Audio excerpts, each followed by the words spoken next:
Thank you for being here. Welcome to our Miller lecture this afternoon. Also, welcome to people online. It's my great pleasure to also welcome Ying Zhang here to give us the Miller lecture this week.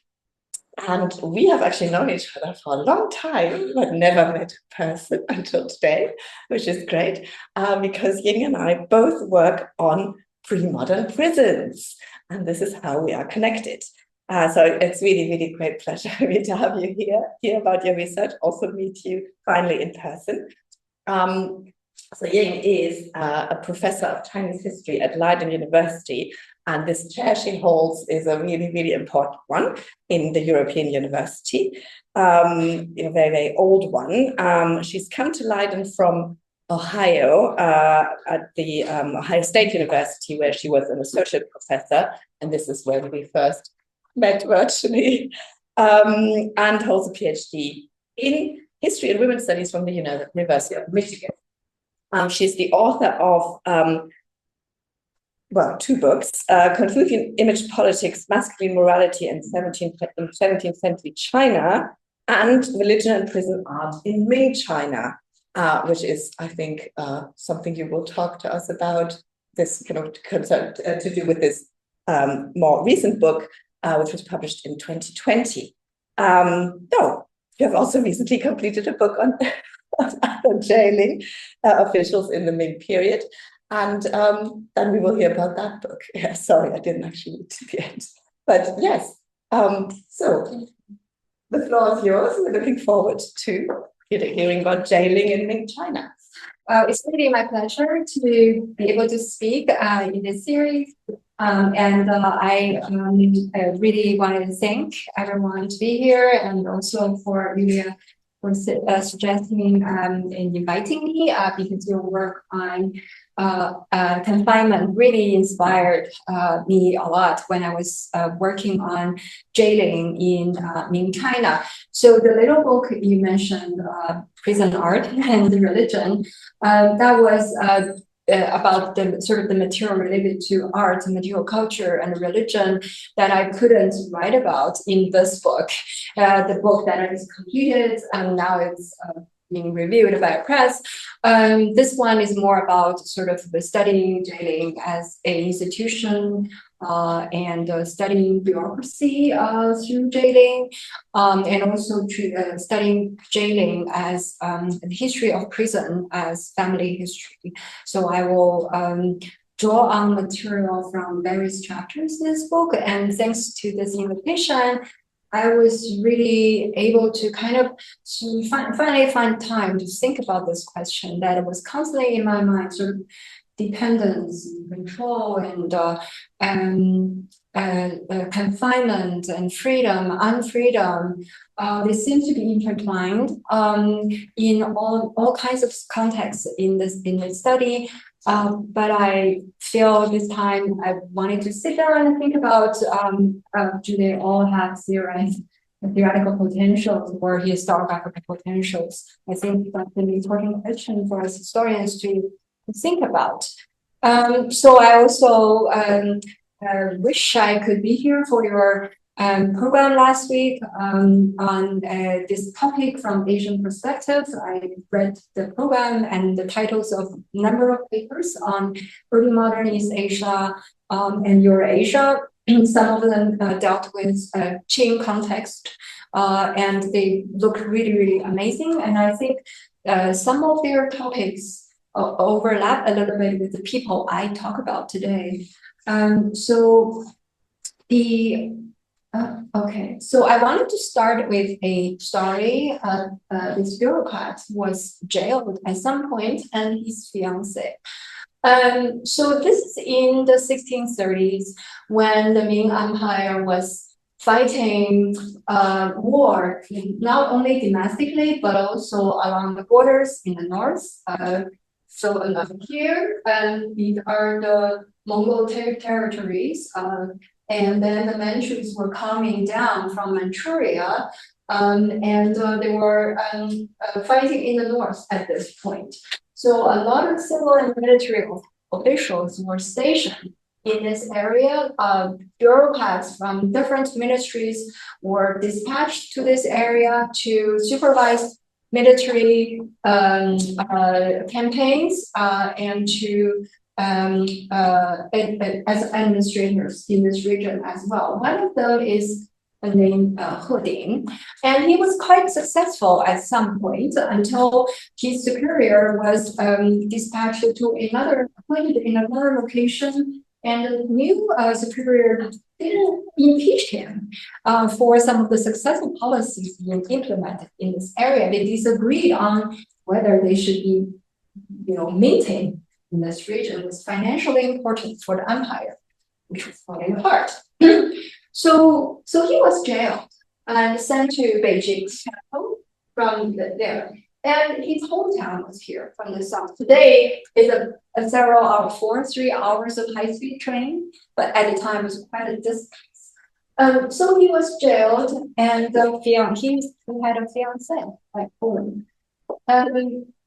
So according to the historical material from that time, I'm quoting this biography. I think it's pretty, based on my understanding of all other evidence, it's pretty reliable.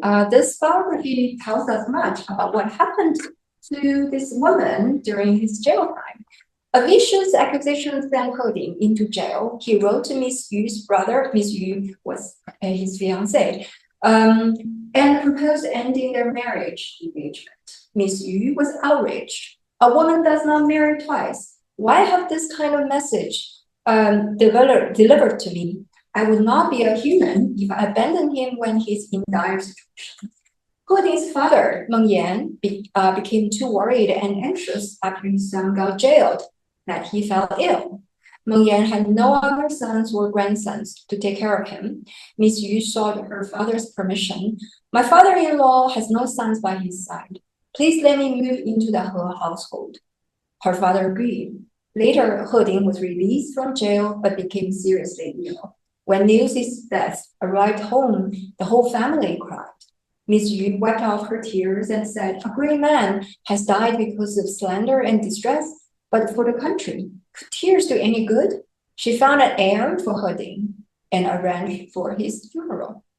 So this is an example of women who were known to be faithful maidens. And my colleague Jing Zhang has published a very, very good book, study on this topic.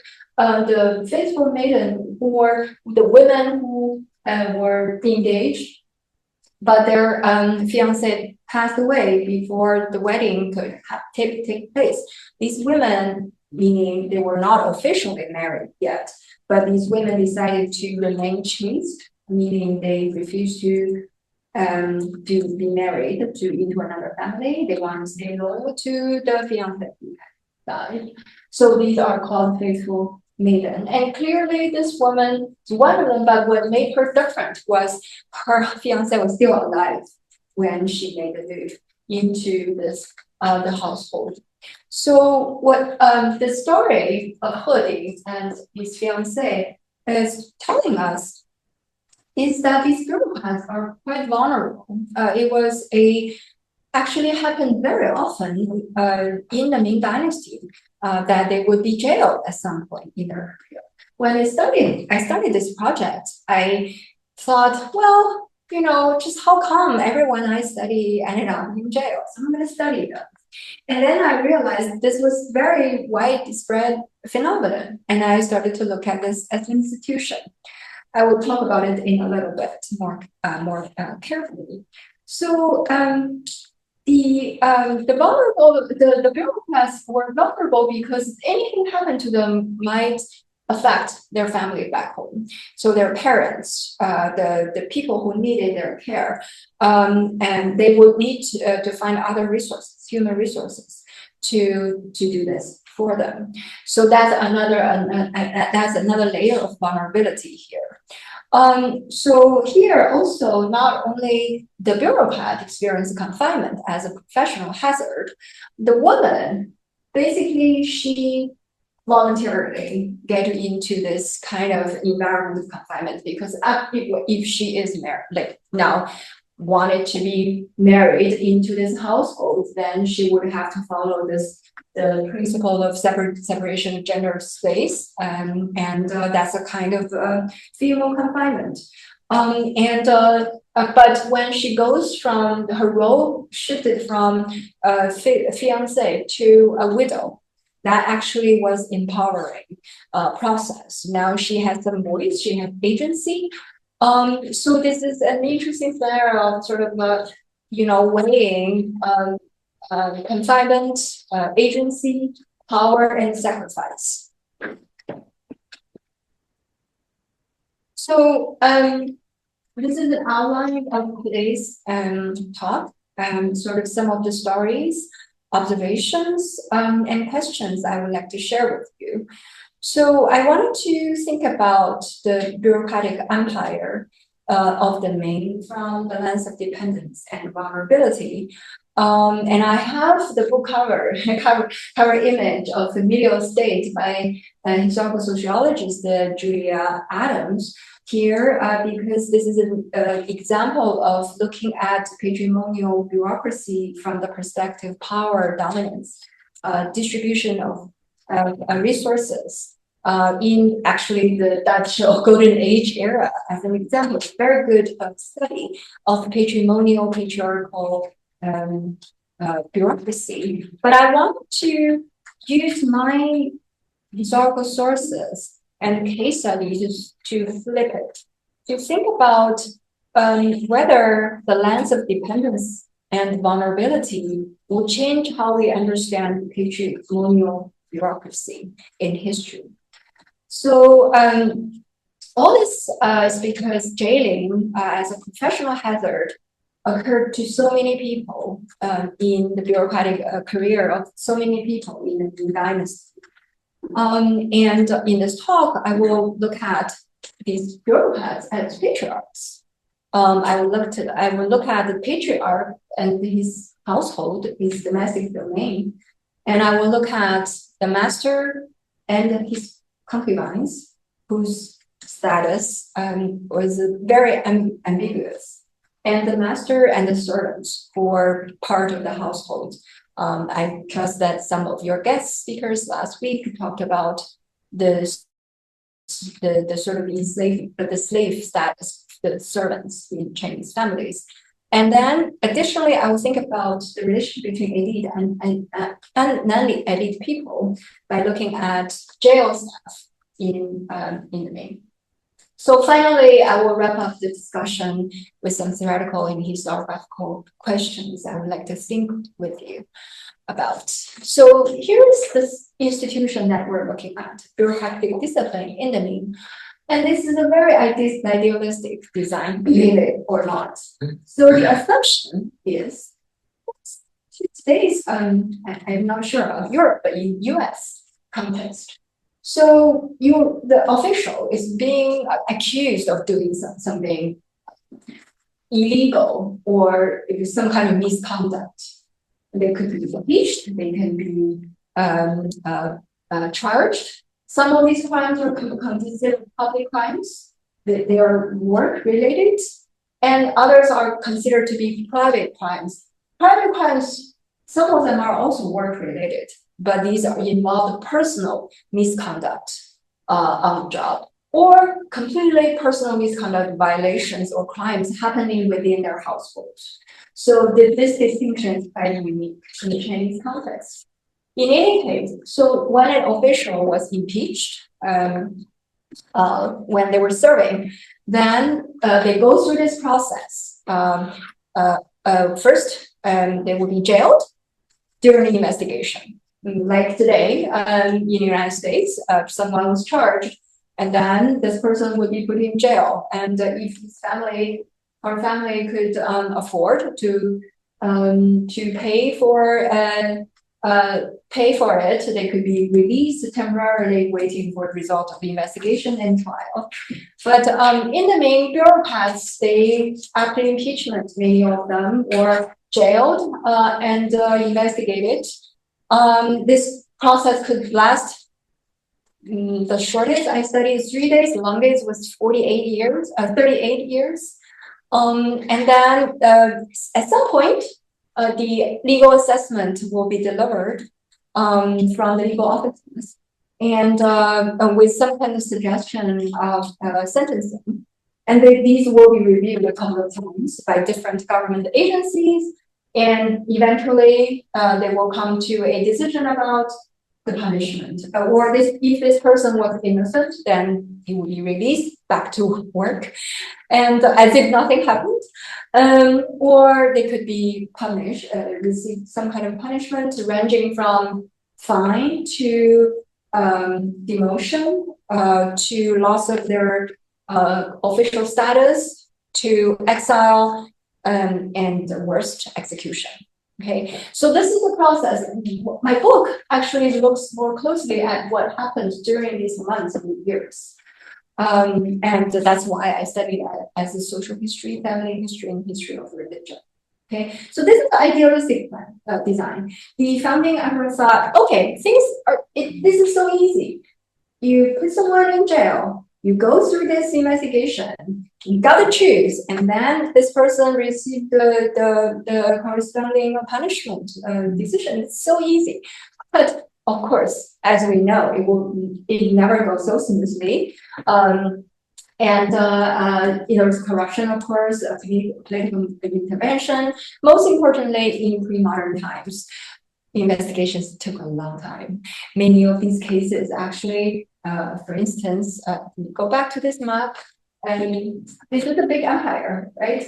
And if the investigation had to happen here, and they will dispatch concerned officers all the way, at least 6 people, all the way down here to investigate. And then they will have to come back to report, and then the report will be reviewed.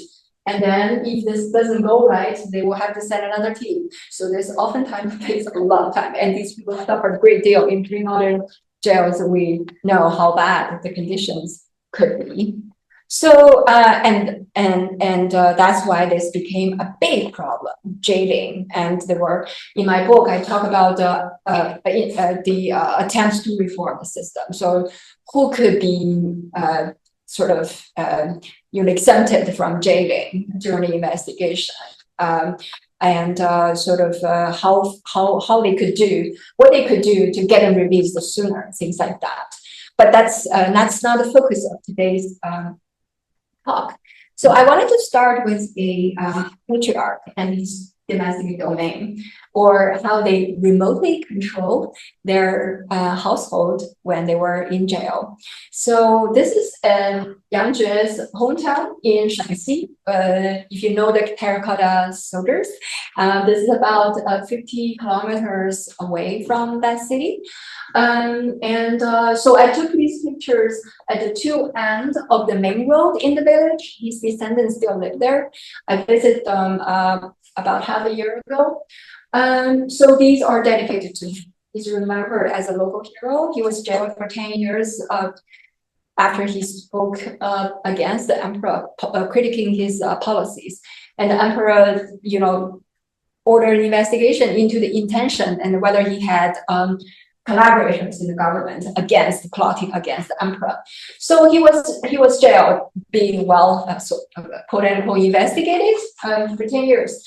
So this is where his hometown today is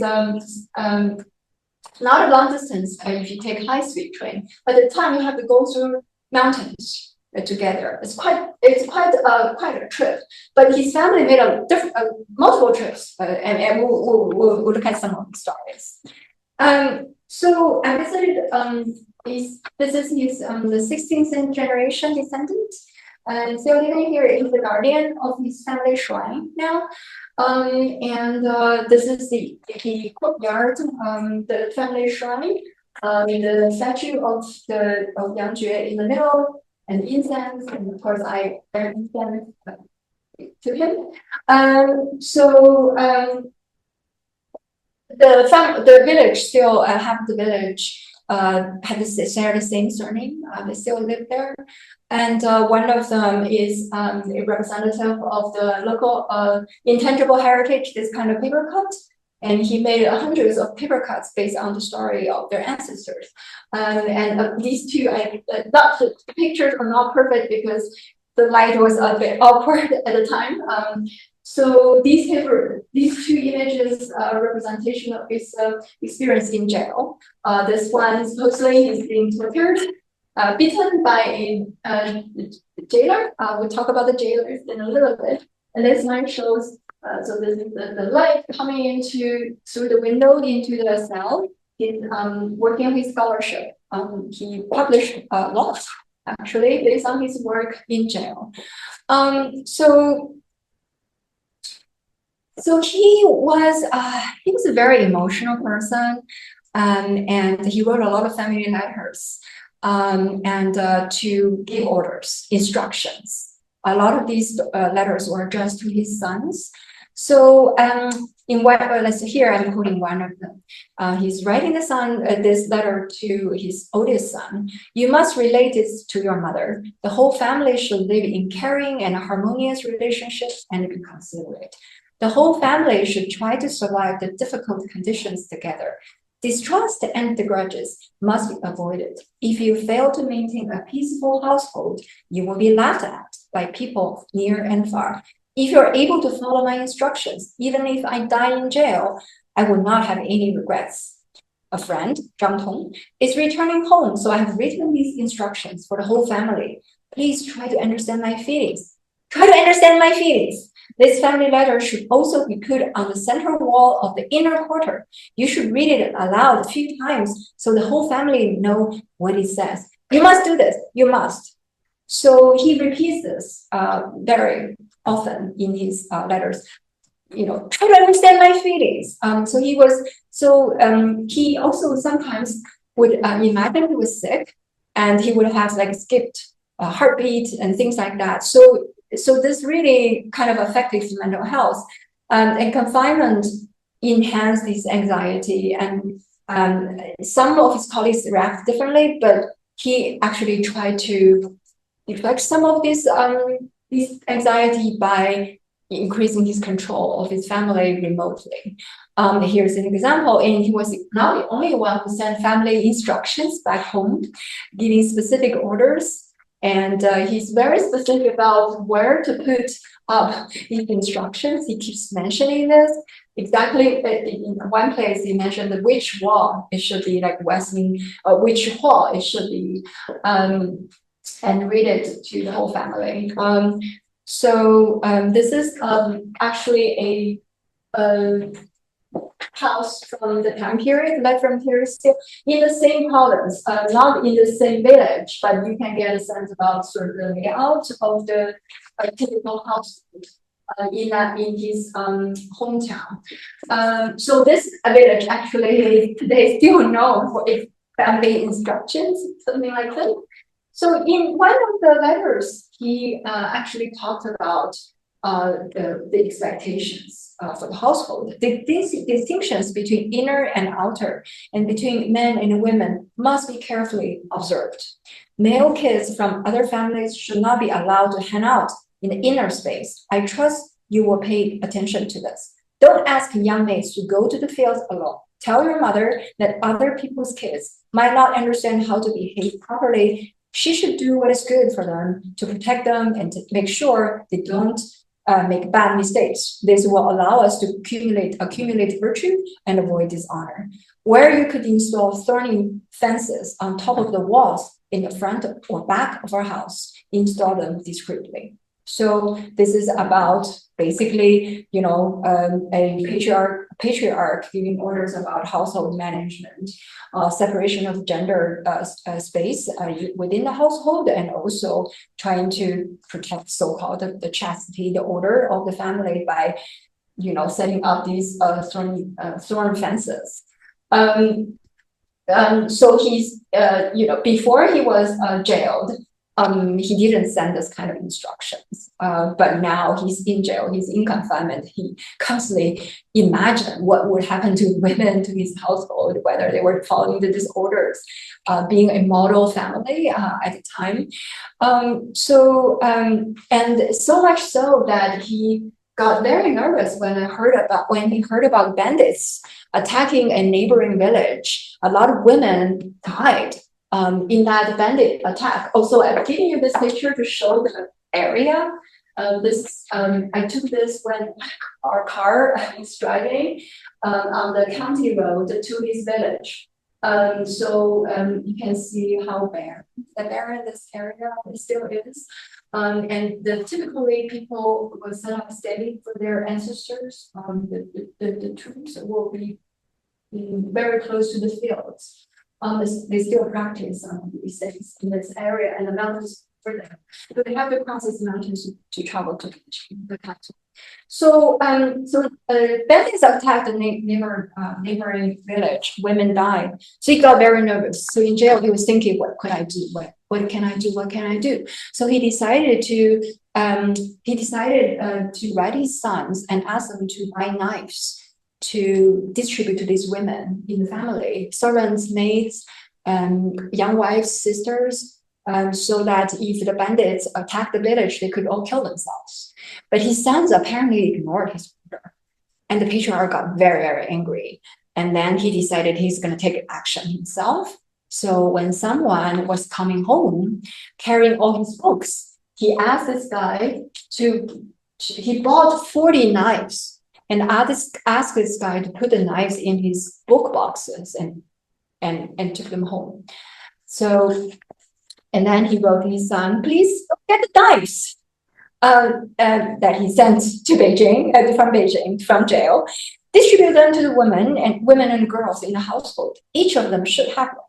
Make them carry the knives day and night. In an urgent situation, they should stab their chest with the knives. No one should be captured alive. You must explain this clearly to all the women and girls in the household. So there's some missing text here in this letter. One would rather die and become a chaste ghost than living in a contaminated body. If you fail to convey my message to them, you will be cursed and killed by ghosts and gods. Put this letter in the north wall, in the western room at home. And should the second son should explain this to all the women, girls, and maids. Earlier, I've sent you stories of the chaste women Ye and Feng. You need to regularly talk about these stories and the instructions to the women in the family. So actually, I was able to find that the biography wrote for this woman who basically died with a hunger strike. And when Yang in jail heard about the story, he was really moved. He started to think about this chastity, and he would actually stage of hunger strike as well. And he started to think about, how to inspire others to behave like that woman and also like him.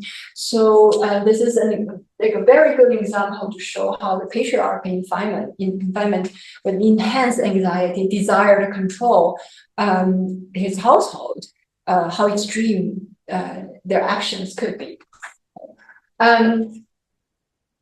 So now I wanted to move to concubines, the relationship between the patriarch and the wife and concubines.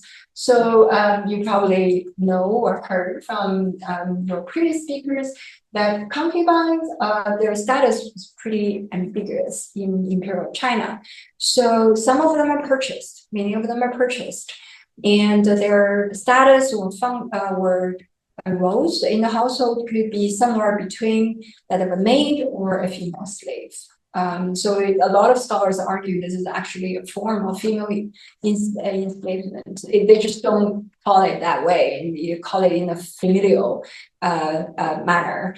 If some of them will be able to bear sons, then their status will be different. And the sons of concubines are often treated the same way as the wife's sons. So that makes them different. In any case, the status is very ambiguous, and this has not been studied enough. So the concubines we talk about actually today were both purchased. Here's a painting from 18th century, imagining the Ming household. You can see the maid, female servant, is always depicted to be shorter than the daughter of the family.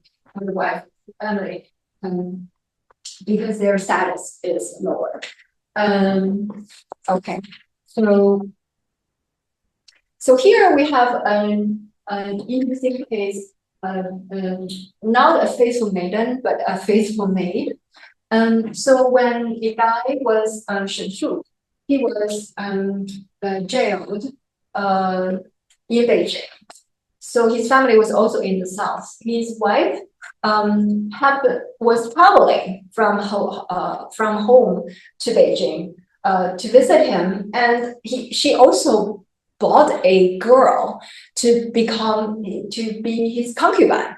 So this girl basically never met the master before he was jailed, and her name was Pan. So the wife told this girl, the purchased concubine, this is my ending, but you're still young and have not met our master. Why don't you find a better option? So they just arrived in Beijing a few days after the bureaucrat was jailed. So the concubine announced to her mistress, the master suffers to uphold his intent. You're determined to remain chaste. Your humble servant also understands ethics. Her tears wetting the robe, she swore her life to stay with the wife. Ultimately, Han accompanied the wife and remained committed to Shen, the master, during his 18 years in jail. 18 years. So these two women, the wife and the purchased girl, they lived in Beijing, trying to provide supplies to the master in jail. And the concubine, this woman, actually also worked to ensure the survival of the wife herself and the husband by preparing food and clothing and things like that. Okay. So the faithful maiden we encountered earlier, she's from a gentry family. She's free, right? But this woman, she was purchased. She was basically almost like a slave.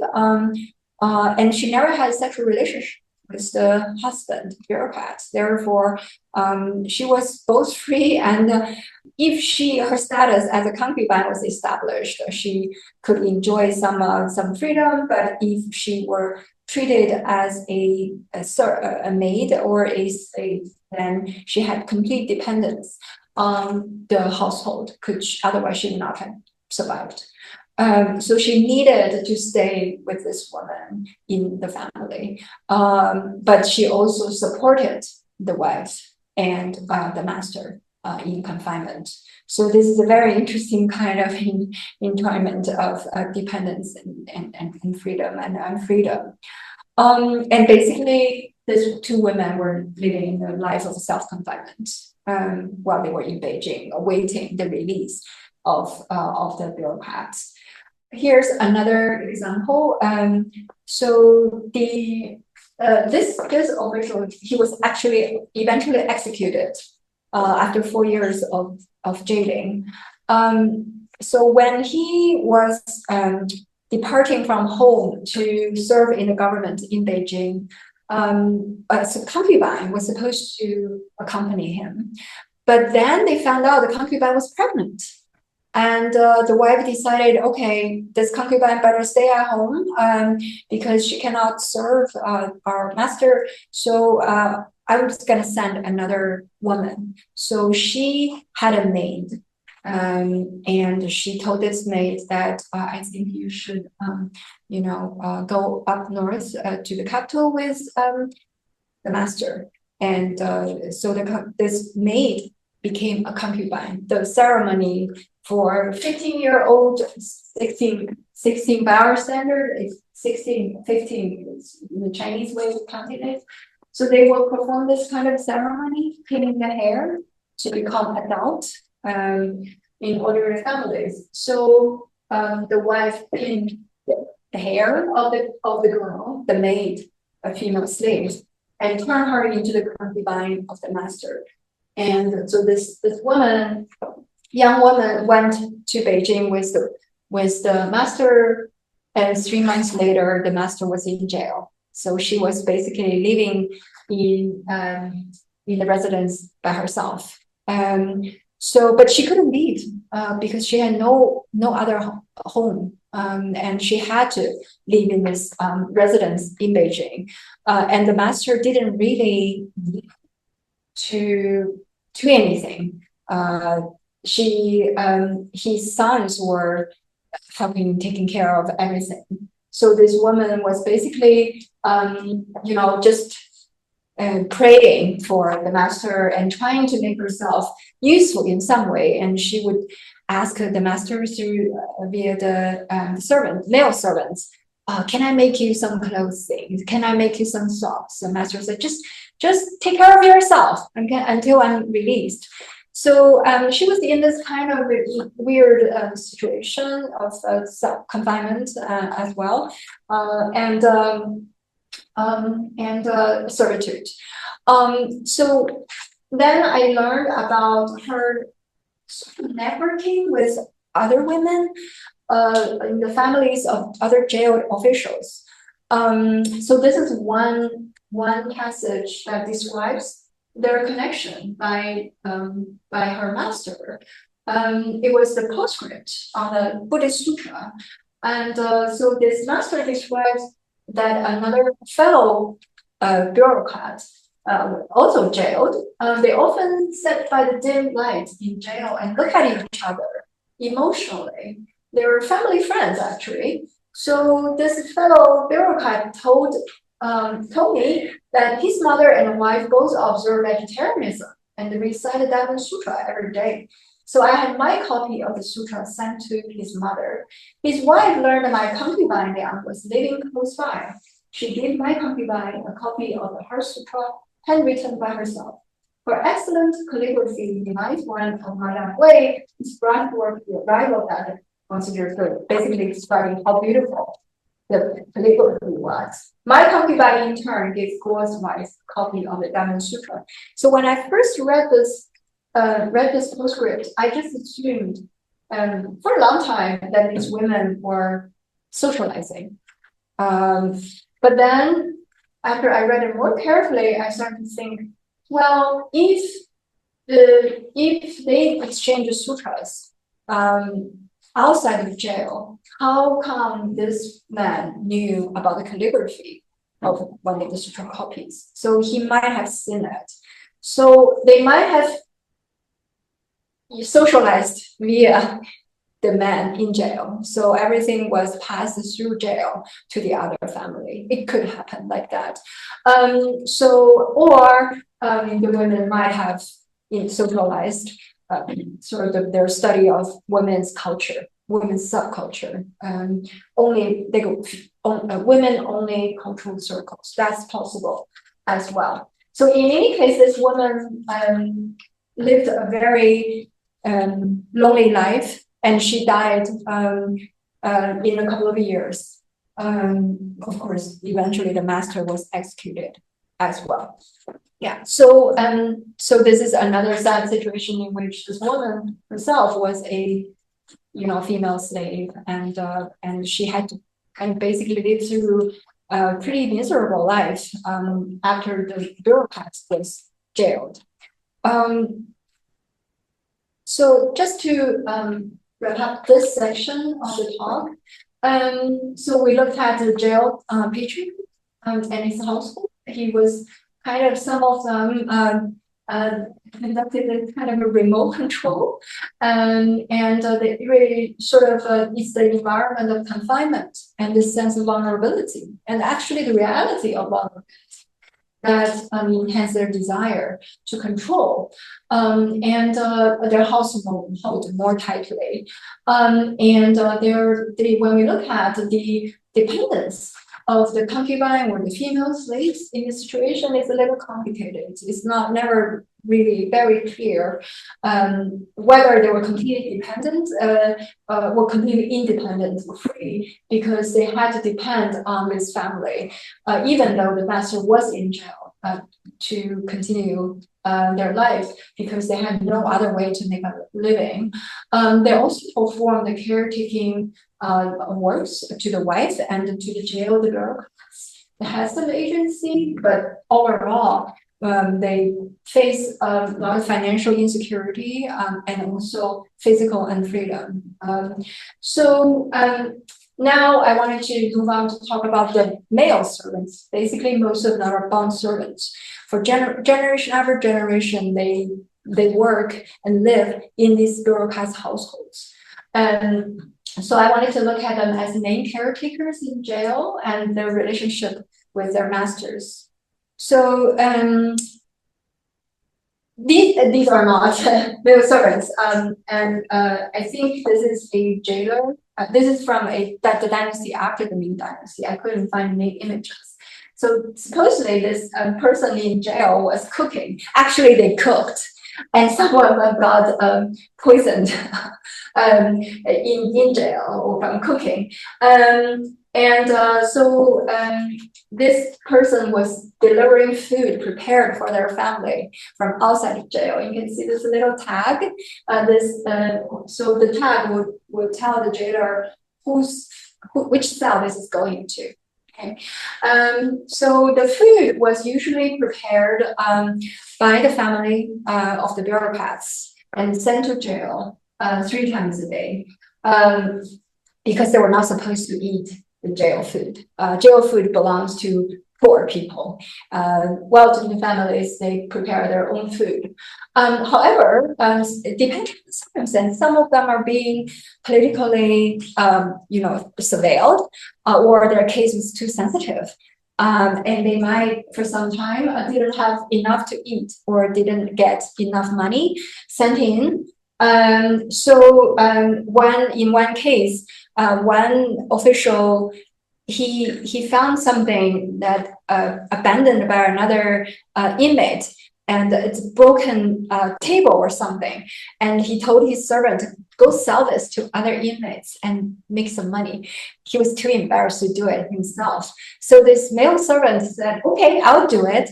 So he managed to sell this broken table to someone and made enough money for his master and himself to get enough flour and salt to have food for another 10 days. So this is an interesting situation in which basically the master had to depend on the servant, but the servant had also need to depend on this money to survive in jail. He was basically living there with his master. So it's a very interesting scenario of dependence, mutual dependence. In this kind of situations, in confinement, the relationship between the bond servants and the masters became kind of complicated. And so this is one essay written by someone named He Dongru, and he said, although the servants have been able to deliver food and letters from outside jail, in this case, he was not allowed to have servants in jail. I'm still unable to feel any real connection, because it's like burning paper money or saying prayers in front of ancestors' tablets without being able to really see them. I can write to request clothing or inquire about home. However, it feels like the spirit of the dead person sending messages to children and servants via dreams. It feels illusory. So when I first read this, I thought he was complaining about not being able to see his family. And then I realized he was not able to see his servants either. So things were prepared by his servants and sent in by the jailers because he was under pretty serious surveillance at the time. So he's basically missing both his children and servants. These servants must mean a lot to him. Some of them grew up with the bureaucrats because they were boys when they became the servants of the bureaucrats. In some cases, it's more obvious, and we see this phrase quite often in the poetry of the jail bureaucrats. Servants have become family. And in this poem, it says, prolonged hardships grow annoyance.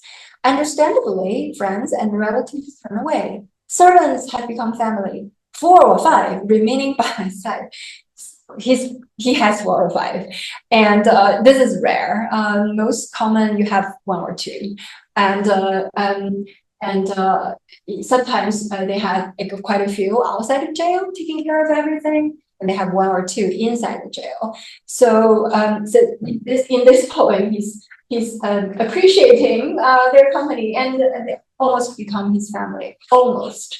There's, after all, this status difference, but there's some kind of blurred boundaries here, and they often invokes the story of a famous poet who's in medieval China who had diabetes.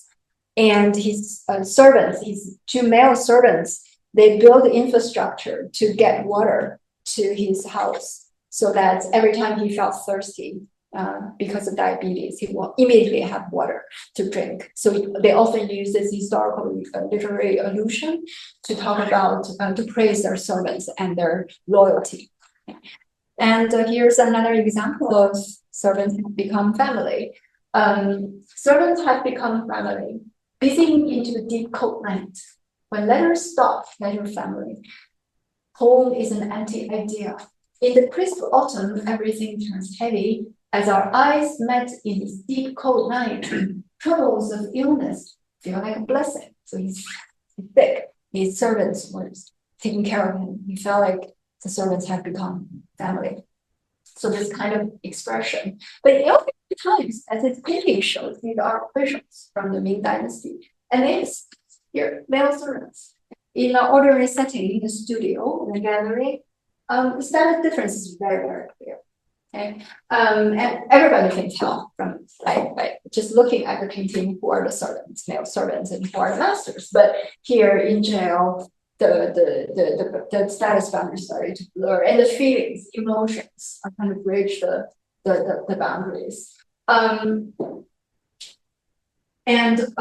We have an example of very dedicated servants, male servants. For instance, one of the major challenge in jail was flogging for the bureaucrats. That's part of the investigation process. They will be flogged, some of them pretty seriously, others very lightly, almost non-existent kind of injury. So the servants, male servants, performed the role of the caretaker in jail after their masters were flogged. In one case, this bureaucrat was beaten pretty seriously. He was very painful, and the flesh was rotting, and his servants, they actually beat up the doctor who had patrons, like clients in jail, a few of them. So they beat him up because he felt other, bureaucrats were recovering from the flogging pretty quickly. So our master is still suffering from this, and they felt this doctor was not treating their master properly. And most said, everybody's different, everybody's injury is different, like it's not my fault. So this guy was like, really, the poor doctor was like beaten up by the servants. So we all know that people who are recovering from surgery, like especially in the back, they cannot lie down like in bed all the time, right? Otherwise, it would be very hard for the injury to recover, the wound to heal. So two of them would just lift up the body of the master like that for a long time, so their master can just sleep and rest like that without touching the bed. So they're very, very dedicated bond servants. Examples like that. But there are also evidence of betrayal. There's one official who basically recorded his servant who's the generation has served in the family. He ran away with all the money, the master's money, and the master, remember, he had to purchase food and everything he needed, so he was penniless in jail. And then worse still, his son came to visit him. His son's servant also ran away with his son's money. So it was double betrayal in that case. Yeah, so in a certain scenario, the master is appreciative of the dedication and the service of the bond servants, but they also do not want to blur the boundaries, status boundaries. In this case, a very famous official, he wrote family instructions from jail, and he talked about these two male servants who were very dedicated to him, taking care of him in jail. And then he said, in the future, you should give each of them some land and a small dwelling. All the above people, these male servants, should be given land near the ancestral graves. Have them watch over the tombs and allow them to cultivate the land, but do not permit them to sell them. So there's still this effort to maintain the status difference between them. Again, it's quite complicated human relations case by case. I think we have to look at them, sort of see the differences. Okay, so now we look at the patriarch and its household, the women, and male servants, female servants. And now finally, I wanted to look at the jailers, this to think about the relationship between the elite and unelite dependents and neutral dependents.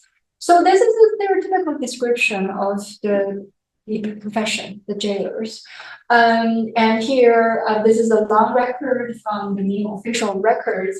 But here, I just highlighted a little bit here, sort of wicked staff and merciless jailers make profits from their authority. They do so by controlling the inmates' access to food, to strand them, or by moving them to a nasty spot to impose actual hardship. The inmates are subject to all kinds of suffering and die in large numbers. So this describes ordinary jail. Bureaucrats are oftentimes put in a nicer corner, not necessarily completely separated, but nice area in jail. So, but still, this describes a sort of interesting privilege or authority or rights and power of the jailers in there in the Ming. There's one stereotypical description of jailers who are considered to be as good as the Confucian-educated scholars. In one document, this official described a jailer, Mr. Liu, as carrying out Confucian practices as officer in the Ministry of Punishment. When I was flogged and jailed for attacking evil officials, at the time he managed the jail, he frequently looked after me, personally bringing medicine and food. He endeavored to help me in jail. Therefore, his efforts deserve the most credit for my survival. Okay. So this is supposedly very close to what a Ming jail in the province looked like, more or less. Very small windows and short doors, very deep and dark cells. And this is one of the prison deities that worshipped by the jailers. I will talk about this in a little bit. So here's another account by another man. So he says, this officer treated me very well. He often warned his subordinates. This man is a loyal official. He deserves to be treated generously. Do not be disrespectful or offensive. However, this officer who treated me generously might not have been so kind to others. In fact, he often abused inmates. Someone who had influence communicated to the official in charge of the jail. The official disciplined the officer and took away his position. Men like this officer sought money from inmates to make a living. When they lose access to their livelihood, they become quite desperate. He wrote to me a few times. He asked me to consider our previous friendship and help him out. It was awkward for me to speak on his behalf. So I composed this biography in lonely moods and had it sent to the concerned office to convey my thoughts. So this is a very interesting example. So he acknowledged the guy was not always nice to everyone, and he was treated well, but this officer was also abusing others. Oftentimes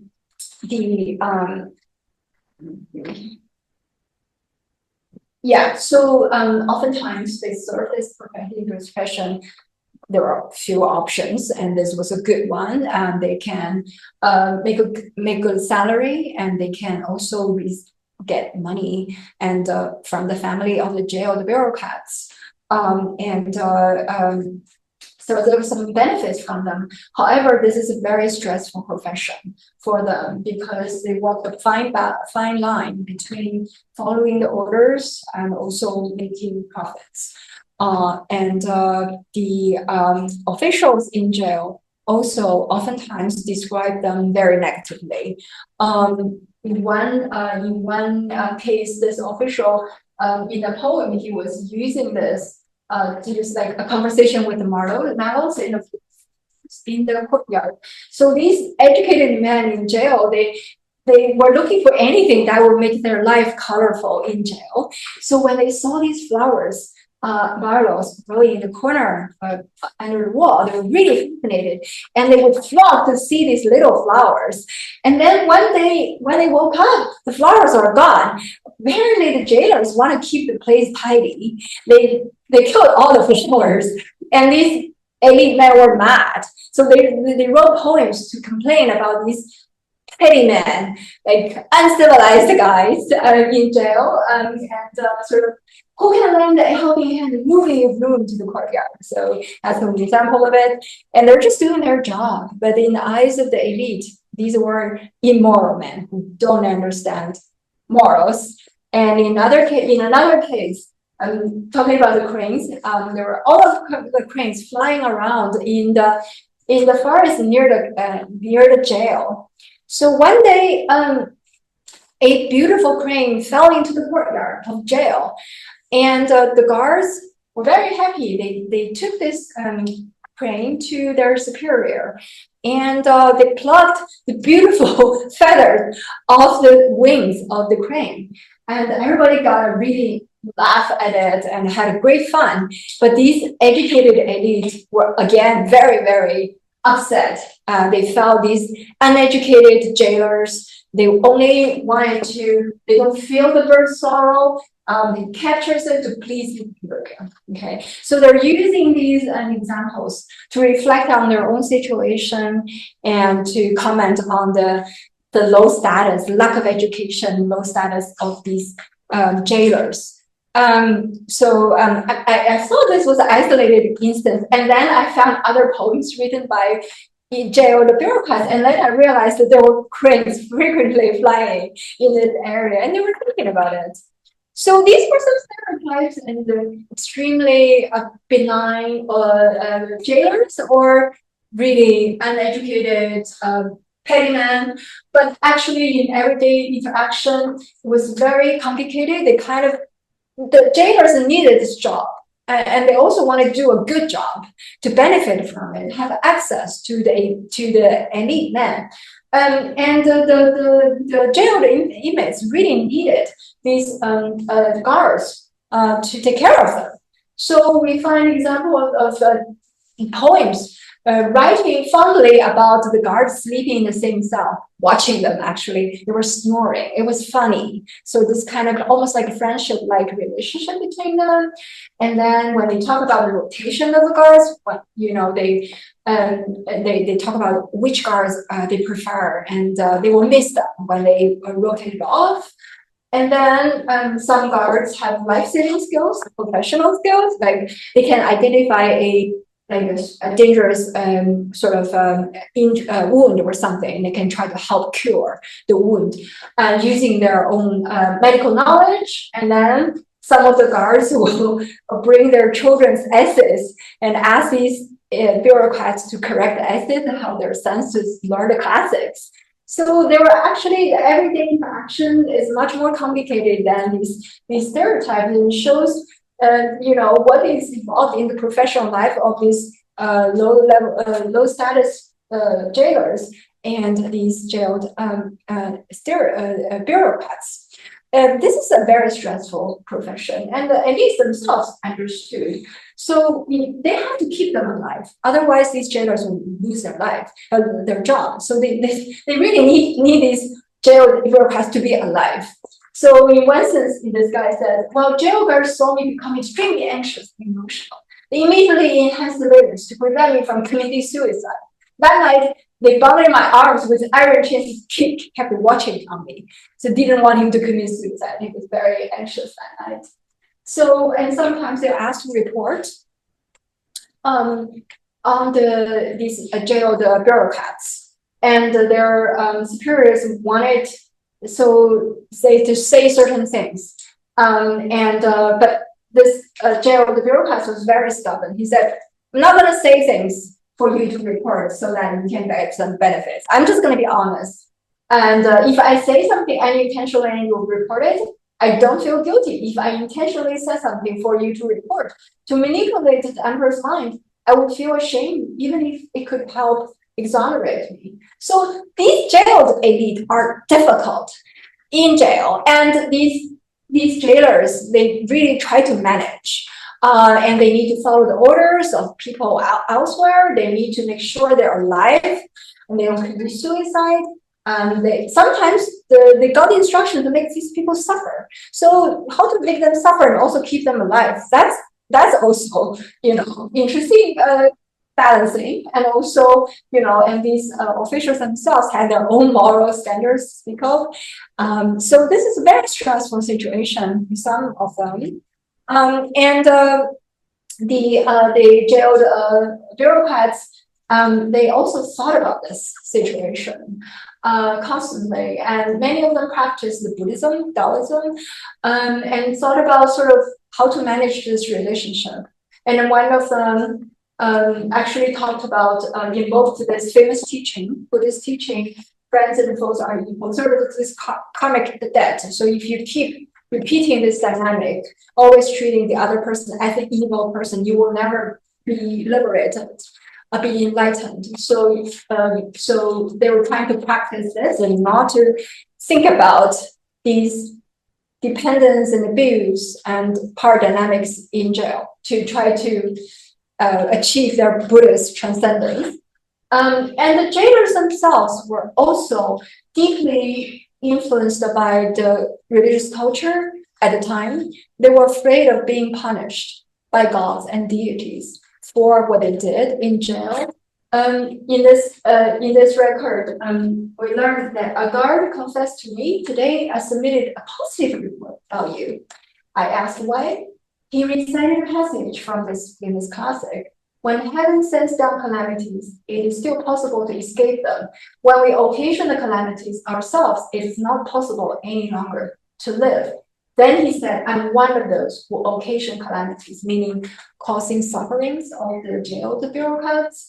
That's why I ended up like this. Sort of, this is suffering. I'm suffering in this life because I'm in this profession. And this official replied, "I'm a censor in the government. There's nothing in the country beyond my censorial duty." And I ended up here because I wrote a memorial to express my basically, he was a censor, he did his job, and he was jailed for doing his job. He said, "Did I occasion the calamities myself?" The guard didn't know what to say. So their actions, their interactions, the sense of dependence in time mutual dependence were also shaped by this interesting religious culture at the time as well. So finally, let me just conclude.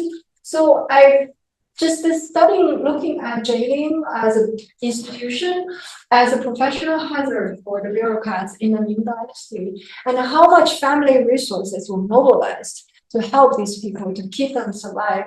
And this interesting family dynamics at the time, I didn't have time to talk about wives and the women who basically just so determined to take actions themselves.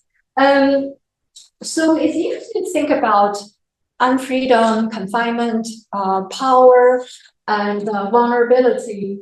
And one big, theoretical or historiographical question for me is when we look at the patrimonial bureaucratic system from the lens of vulnerability and dependence, suddenly, and by really putting patriarchal system into this picture, you realize without the patriarchal system and the resources they mobilize, the patrimonial bureaucratic system would not have functioned at all. So I think it's really important to kind of give patriarchy more prominent place in this theoretical framework.